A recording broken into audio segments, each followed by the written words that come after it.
Good afternoon, everybody. Welcome to the second episode of the Faenza Prize talks. We started last week with a great result, and we are very happy of all the followers that view the online talk. And today we started the second talk with another group of artists. As you know, the Faenza Prize will open the Friday, 30th of June. And you are all invited to this big exhibition and big party of ceramics, contemporary ceramics. So today we will start strictly on alphabetical order with Nicola Boccini and Nicola Renzi, an artistic couple that come from the center of Italy, from the Ruta and Perugia. I say artistic couple because the two of them have a different experience, and they work together to submit a work of art, a sculpture, an installation for the Faenza Prize. So I give the voice to Nicola Boccini because Nicola Renzi has some problems of voice. So Nicola Boccini, the floor is yours. Yes, hello to everybody. Today I would like to introduce a new concept of ceramics. This new concept go through the irrational ceramic because we know everything about rational ceramics, so the various step, traditional and modern. But last year, I think it to change a little bit the idea of step of ceramics. And this is why I create the irrational ceramics. Irrational ceramics is a concept that have a different way, so not only one. And in this concept, we are just taking everything recycled from the industry or the craft. In this case, we are used the toilet broken, and then we are collect a lot of raw material like a grain, like clay, vitreous china, clay, engobe, etc. And we are put everything inside of the toilet with a very low firing. First, we have made a lot of tests to see the melting point. We have created, for example, a container. So this means that when we have the content, we don't know the shape of this content. And this is why we want to investigate the container. This is why we use many different material for put inside and create a new shape. If you go to the last picture, we can show perfectly, and then we speak about other artworks. So we have seen some of your works, individual works, and we can. We start from the title "Volume Trascurato," that is neglected volume in English.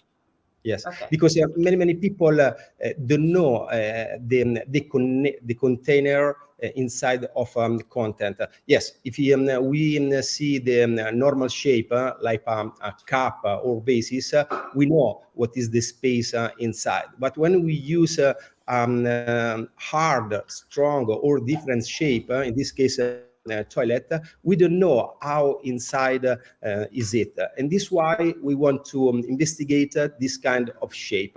And Nicola was an idea after to see my research in irrational ceramics to have this kind of all recycled ceramics for create a new artwork. And I agree immediately because I said, wow, this is a nice idea to show what the people don't know or don't see when you said some kind of products or ceramics. So this is the theme, that we want to work in the future, because many people think that the ceramics is always stiff and static. But for example, this is a ceramics, but this ceramics not stick, is you can move, it's like a elastic, and this is another kind of thinking, a concept about the art, contemporary art in ceramic. And it is very very contemporary, and it goes on all the thematic of sustainability, of recycled material that are very, very nowadays something that we have to talk about and we have to think about. So it will be an installation. Installation, yes, will be 4 or 5 of this kind of shape that is just put in a special metal structure, because the people can see around what is it, the negative of a toilet. Okay, but this is just a shape. We can use a lot of shape and show perfectly what happen when you use, for example, the negative things. It's like it's an industry create some things that sometimes it's not good for the business and their waste. So we use this broken toilet and all waste material that is used on the ceramic cycle, we put all together. And when it's finished, we have art, and we just throw away the toilets. So it's a very interesting thought around this, because as you know, nowadays we have all of this problem of the material plus not used, and there are many research on this thematic, and I'm very happy that you put this thematic and this argument on the Faenza Prize. So thank you very much. And we would like to hear a little bit from Nicola Renzi, just a quick ciao, even if you have no voice. Sorry. Okay. Ciao. Thank you. So, thank you all. So we go to the second artist of this day, Federico Branchetti, a very young one in the category under 35. And so, Federico, could you introduce yourself and especially the work you submitted to the prize? Yeah. Hi, everybody. First of all, I would like to thank the Commission, the board, for this important prize, as well as the Museum Making Faenza. For me, it's such a great honor to be part of this prize, of all of this. And this is the work that now we saying that I will show you at the exhibition of Mick. And the work is entitled Le ultime ore della sera. And the last hour of the evening. Last hour of the evening, yeah. and it's made by terracotta. Let me give you a personal background about the material. I choose clay as a perfect medium to create and to make reflection around the fundamental of sculpture. For me, is the material of the non-verbal expression of the human being's science, his appearance in the world. So for me, it's a very important material, and using this material for me, it's a necessity for making art. And as we see, also in this case, such as in my different works, I use as subject the human figure, the human body. In this image, we can see a certain figure, but also I using to work with a reclining figure, standing figure, laying down figure, but as well as heads or portrait. But not just in a way of representation per se, but a sort of mimesis in the Aristotelical concept of art, but rather as a presence in the space, as a vibration in the space itself surrounding it. I do believe that through the plastic narration, not only of the shapes of the body of the sculpture, but as well as the shapes, body, and the volumes of the sculptures, the artist could create an object able to become not just a sculpture, but a vibration, a tension in the space, free from the matter that compose it.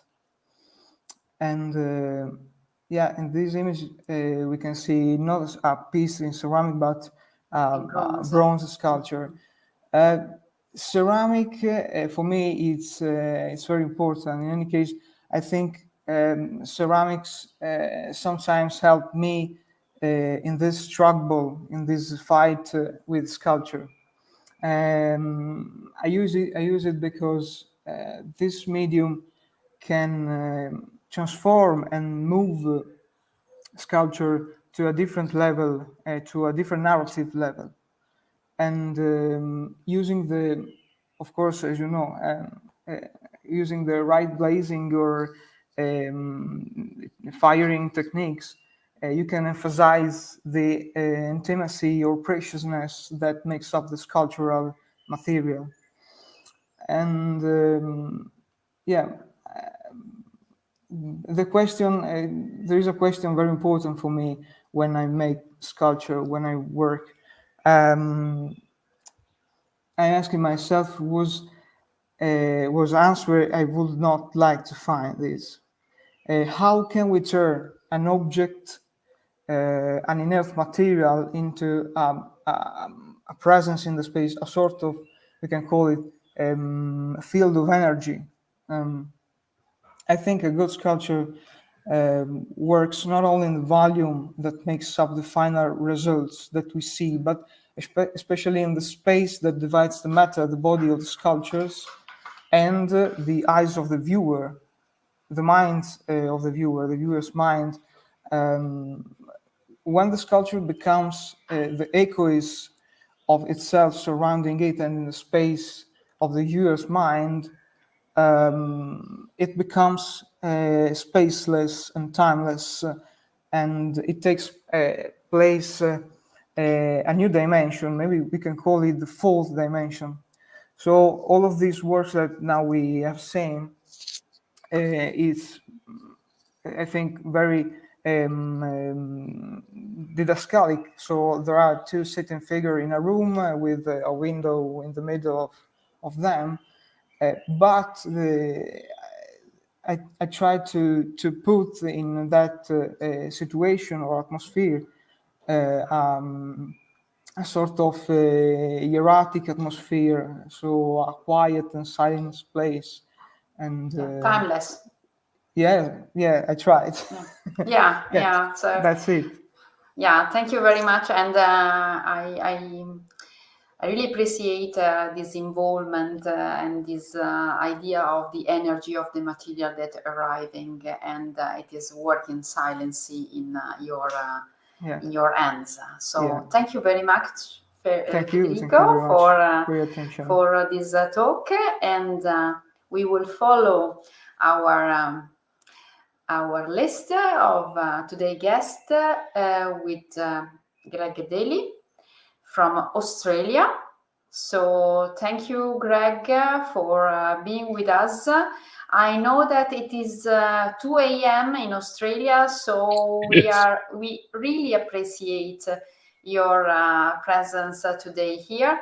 And personally, I'm very happy that from Australia there is a representative for this Faenza Prize, because it is a long time that from your country there was no selected artist. So thanks again, and the floor is yours.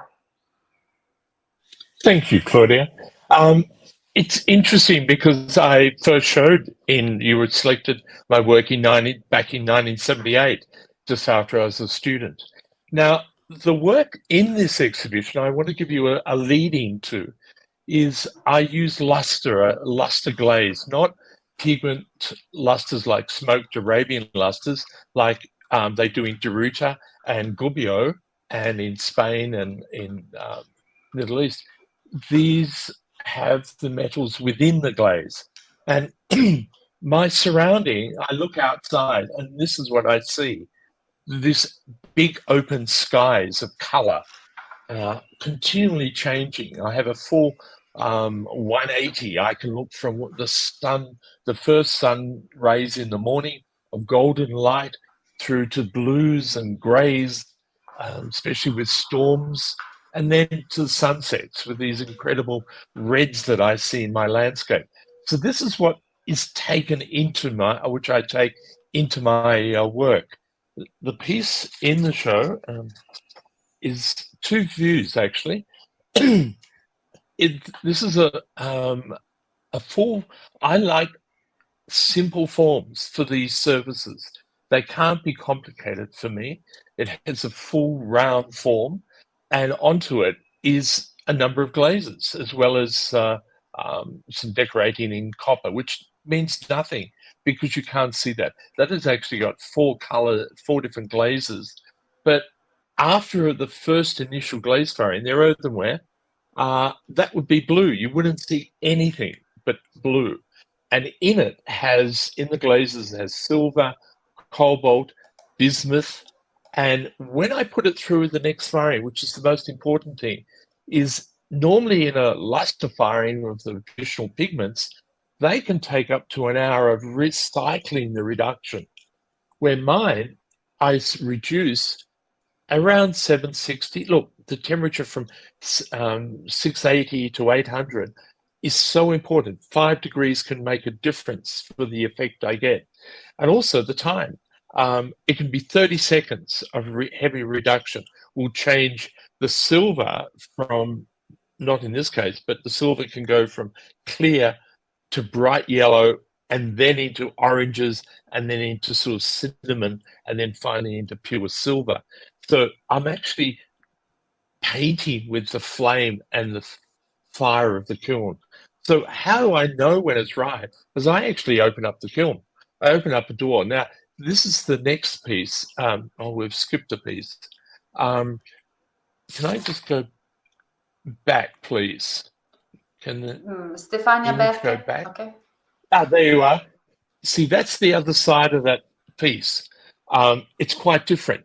And that is about temperature and how the glazes are applied. So as you move around these pieces, they change. Plus the light falling on the surface, be it natural or artificial, makes a huge difference. Natural light, full spectrum light, you get a different effect and you're actually drawn into it. So in the next image, the next one, please. Next one.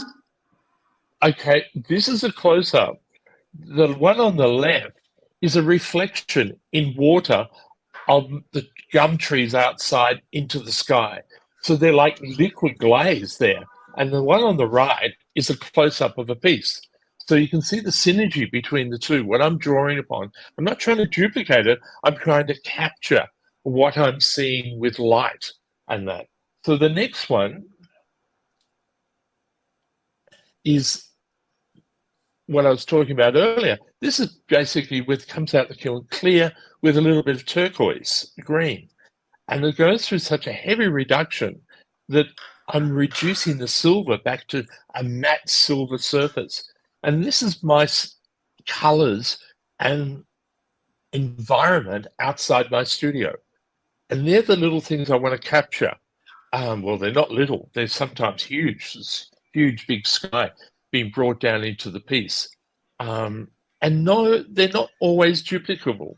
You can't go out and just do multiples of them because literally 5-10 seconds and degree of reduction, 5 degrees, 10 degrees of temperature will change it. But this is the bit that I just love because you actually fall into them. They become quite special to you of each piece. In fact, that's on my wall behind, up on my wall behind me. Now, these three pieces, it gives you an idea. The biggest one there is probably about 50 centimeters tall. The ones on the left, were titled Passing Storm and Approaching Storm. It was the clouds and the storm, the energy that I'm seeing outside that I captured in there. Glazes are painted on, sprayed on, everything is used. But it's just that energy that I'm trying to capture that's outside. The one on the right is the sunset and looking across fields of I live out in the country. I'm 300 kilometers west of Sydney in central Tableland, and a lot of pastures around me. So new crops of wheat and other crops coming through. You get this first green yellows, and they're the colors that I'm seeing that inspire me. They seem to be intense, but my environment is intense in color. So it's the passion I've had. These lusters have been with me now for about 12 years. I've worked with different forms, but these where I am at the moment. So it's a very special link you have with the nature, with the weather, with the landscape, with the sky. So it's really amazing. Yes. What will be terrible for us is the lighting, I suppose, because your piece will change completely with the light. So I suppose you prefer the natural light. No. I love natural light, but not strong, direct sunlight. The shadow, the spectrum, the full spectrum light in shadow is the best for these pieces. You can have a piece on the wall, and as you walk past it, the colors change. And also in morning light, evening light, and when you turn the lights on, they all have it changes. And to me, I love that. That's the bit that's, these pieces still live in different environments and change. And I love that. Yeah, I can imagine. And we are thrilling to see the working presence in Faenza, because it will be something very special with this very simple form, but with a great character on the surface. So it will be a great research from you. So thank you very much, Greg, and thank you for being with us. So we go through the list, and we have finally Kris Campo from Belgium. Thank you very much for being with us. And yes, Kris is introducing us her work, Memoristic: A State of Abstraction. Kris, the floor is yours. Thank you very much.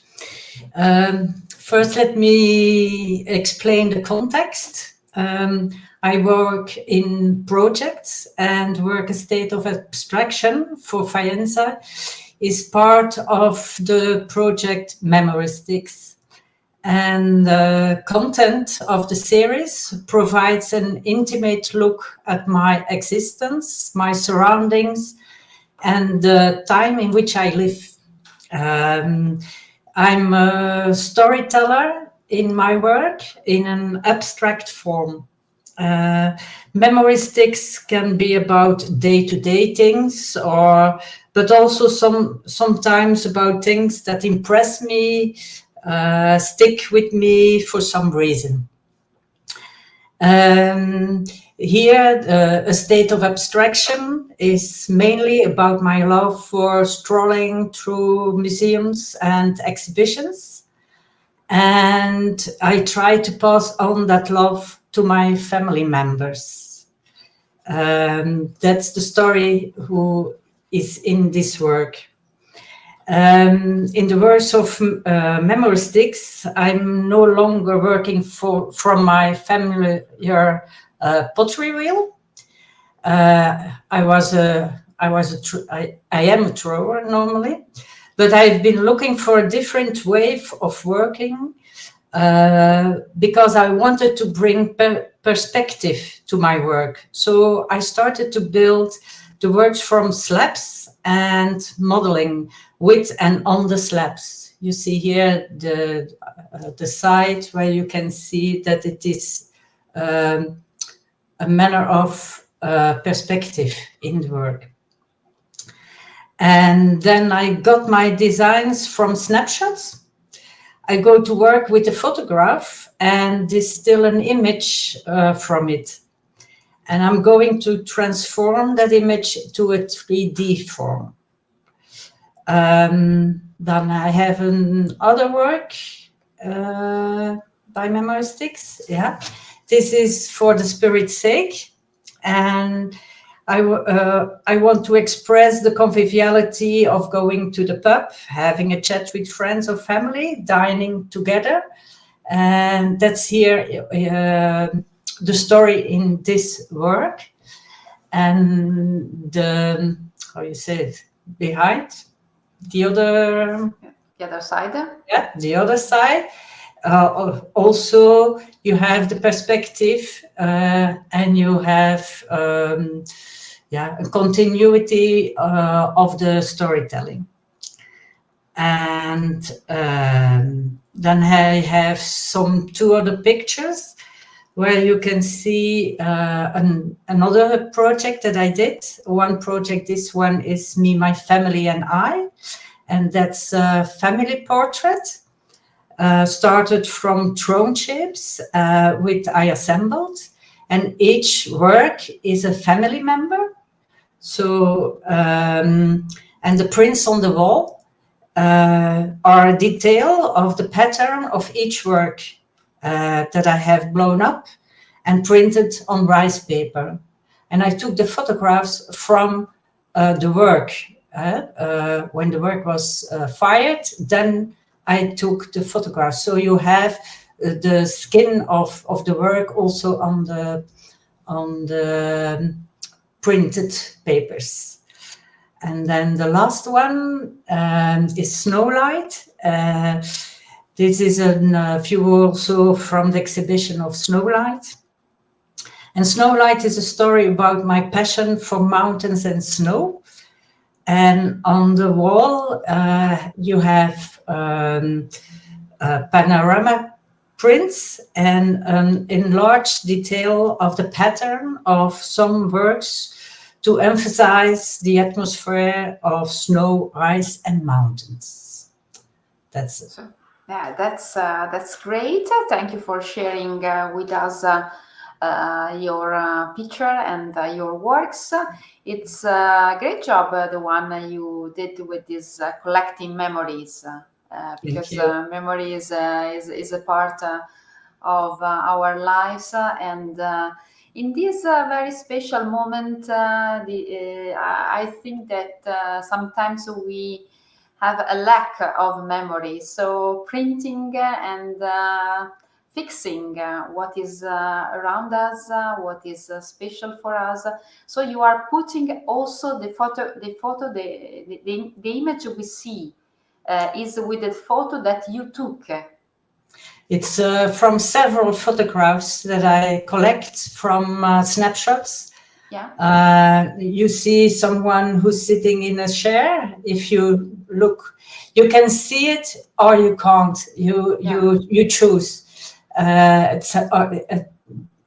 These are patterns, but if you look better, you see things. And like the seat, there is someone is sitting in the chair. That's my daughter.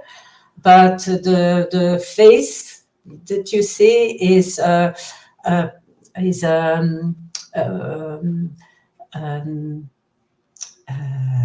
painting of Marc Chagall.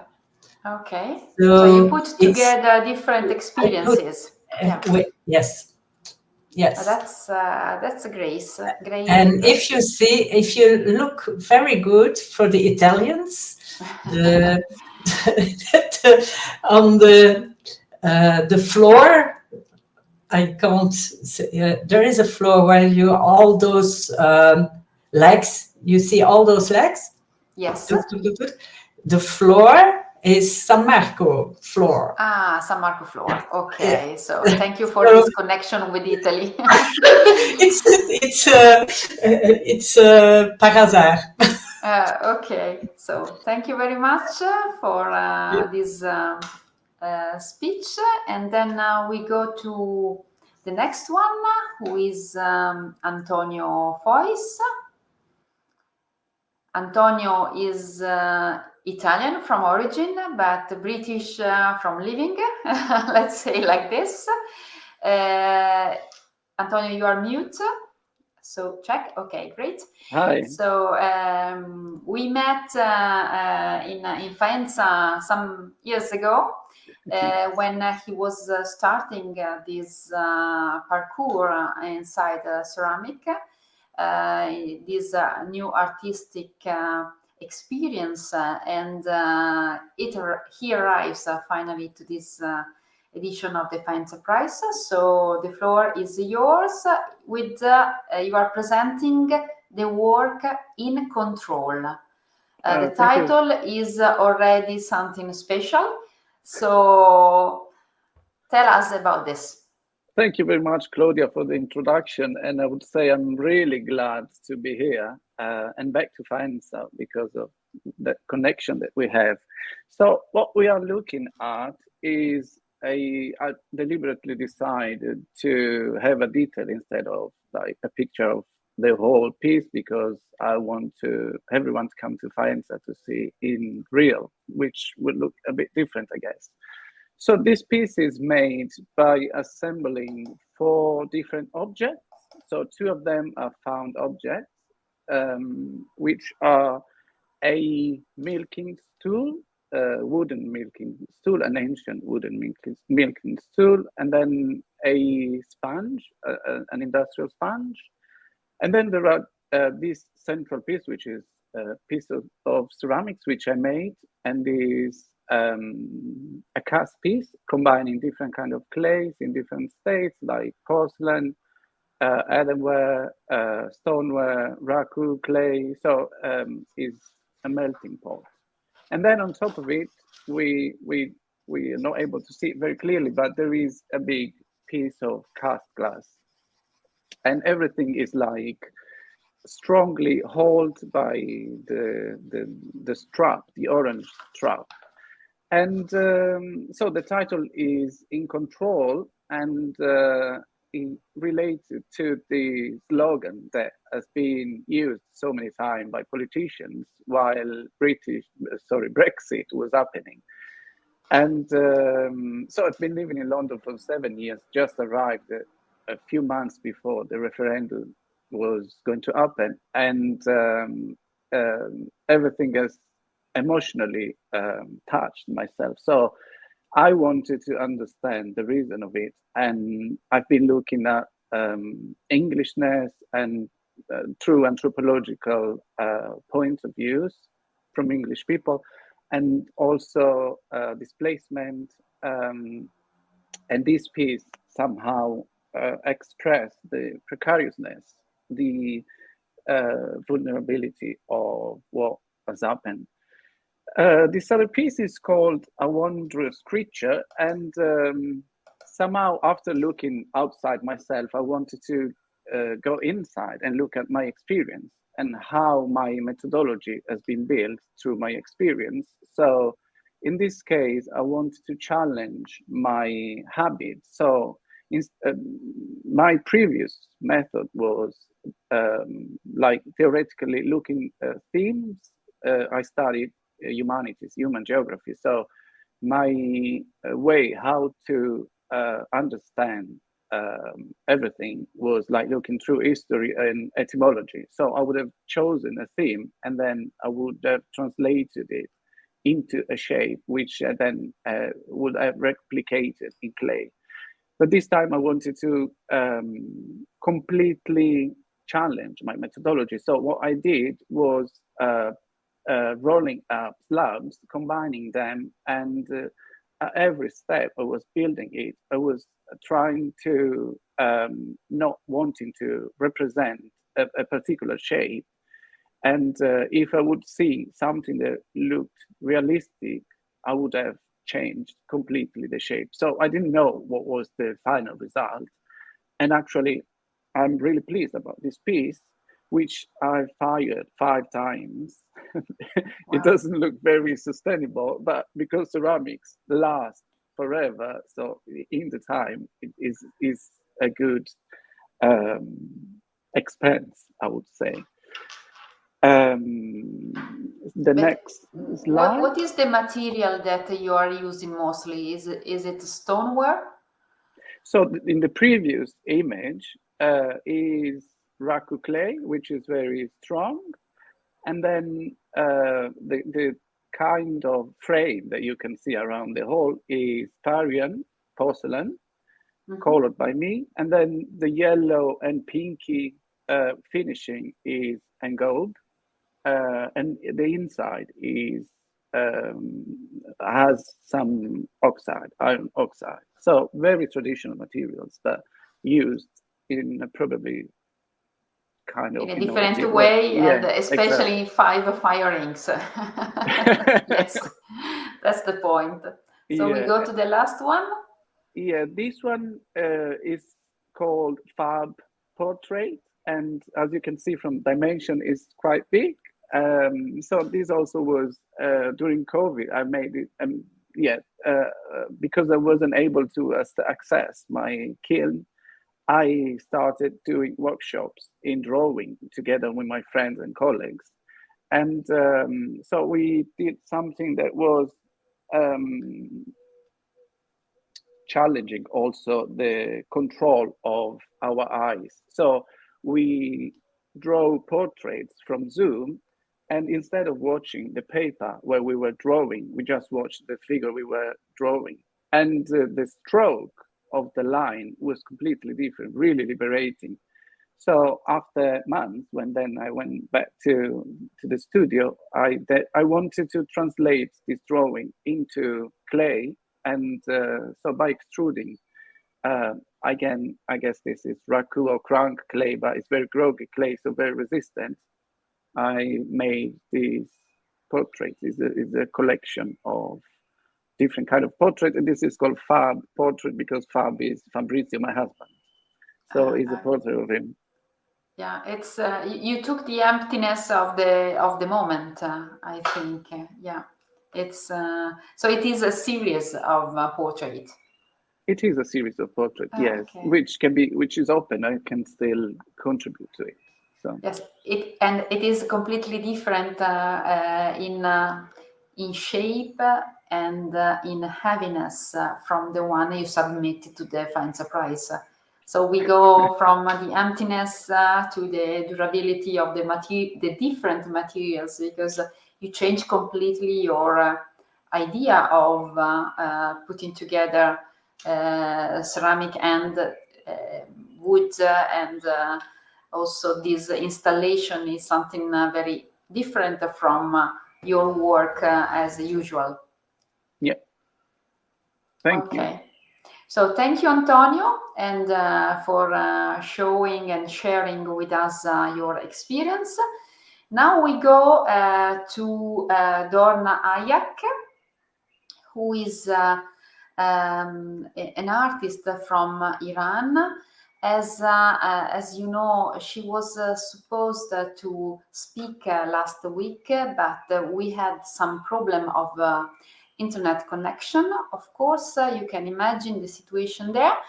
And she sent us a video on her own language, and we put some subtitle just to introduce her work, and we really hope to have a look at this installation in Faenza next June.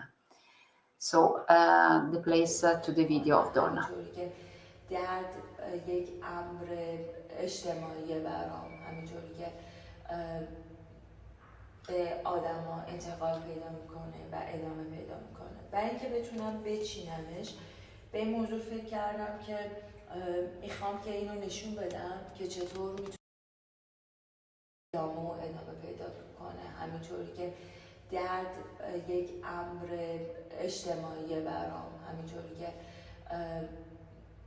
به آدما انتقال پیدا میکنه و ادامه پیدا میکنه. برای اینکه بتونم بچینمش به این موضوع فکر کردم که میخوام که اینو نشون بدم که چطور میتونه درد و این موضوع و این فرم از همه جایی که یه بیننده تو گالری میاد و میخواد نگاه کنه از همه جا مشخصه، یعنی حتما یه توده‌ای رو شما یه جای قرار نیست ببینید. ممکنه که بدون اینکه بخواد که جلوی شما باشه، بدون واسطه از دیوار، از یه گوشه خودش رو به شما نشون بده. همینطوری که برای من این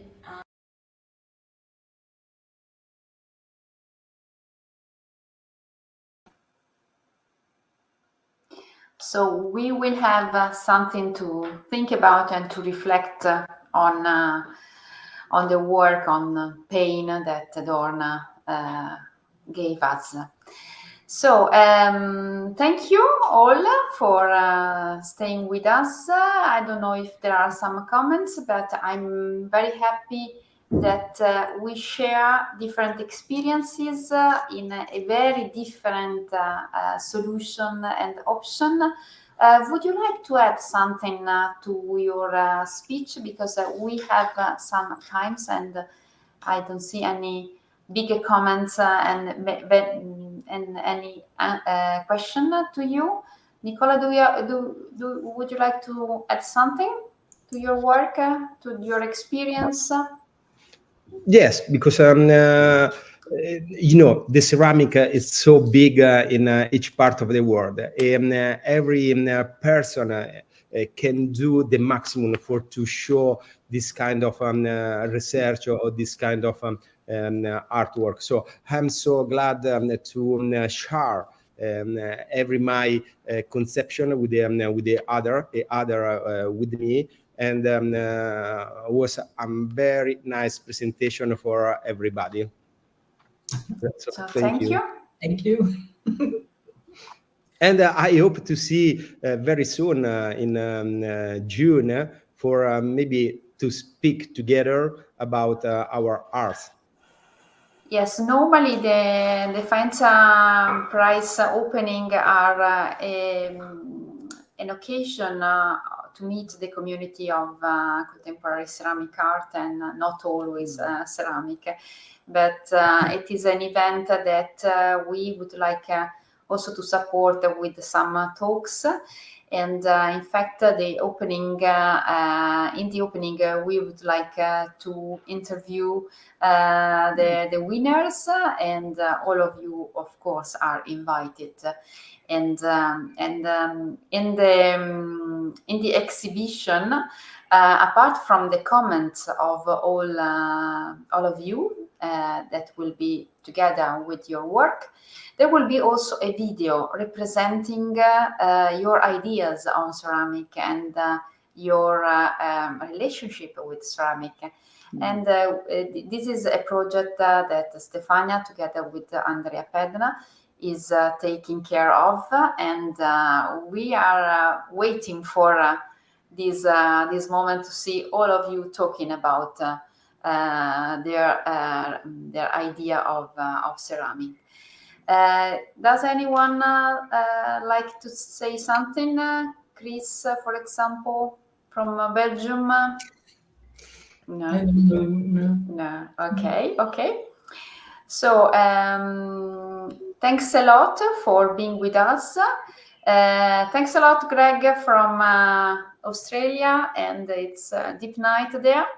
And we will meet next Tuesday, so 28th of March, together with another group of artists, Magdalena Gerber from Switzerland, Ivan Kanchev from Bulgaria, Peter Johnson from USA, Maria Joanna Juchnoska from Norway, Uriel Kaspi from Israel, and Arndt Felicitas from Germany. So another group of artists, both under and over 35, sharing with us their ideas. And thanks a lot for following us. And last thing, we will be always on YouTube channel. So if you wanted to see again your speech or to share with some friends this talk, of course, you will find on YouTube Faenza channel.